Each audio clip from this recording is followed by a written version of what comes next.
Je suis le docteur Marc Sapen, pneumologue de formation, mais également somnologue du fait de l'évolution des maladies respiratoires et de l'environnement général.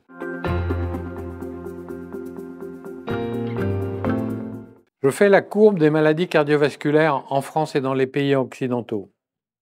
Et maintenant, je fais la courbe des années à venir des maladies respiratoires.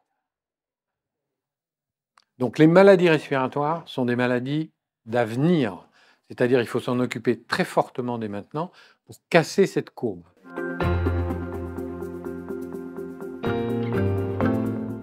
Elle commence dès l'enfance, et en particulier avec les phénomènes d'environnement. L'environnement, d'une part, des phénomènes d'allergie des voies respiratoires, donc les muqueuses sont inflammées avec des conséquences considérables, et ensuite il y a de nombreux toxiques dans l'environnement, en particulier à l'intérieur des maisons ou des lieux de travail professionnels.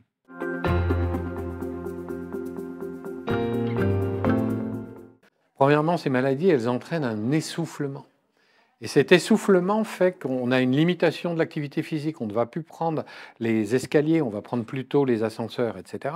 Et là, on aggrave considérablement le phénomène. C'est-à-dire qu'en fait, plus on a une maladie respiratoire, plus il faudrait développer de l'activité physique.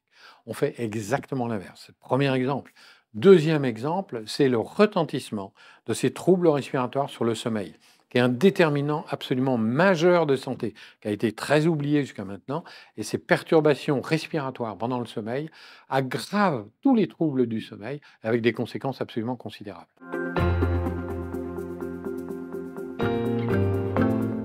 Ça me permet d'être presque en contact permanent avec les patients parce que lorsque vous venez me voir, vous avez un trouble respiratoire qui peut être dû simplement à une gêne du matin, alors qu'en fait, je ne sais pas ce qui se passe le reste du temps et il y a 6 mois ou 1 an entre 2 consultations. Donc le numérique me permet de mieux comprendre. Deuxièmement, cette prise en charge qui doit être extrêmement importante nécessite maintenant des moyens numériques qui sont les moyens actuels et qui permettent de faire du coaching avec les patients, ce qu'on a beaucoup développé nous dans notre centre à Bordeaux. Et ça, c'est un élément fondamental d'avenir à condition, et j'insiste là-dessus, que ça soit intégré dans le parcours de soins et dans le dialogue avec le professionnel de santé.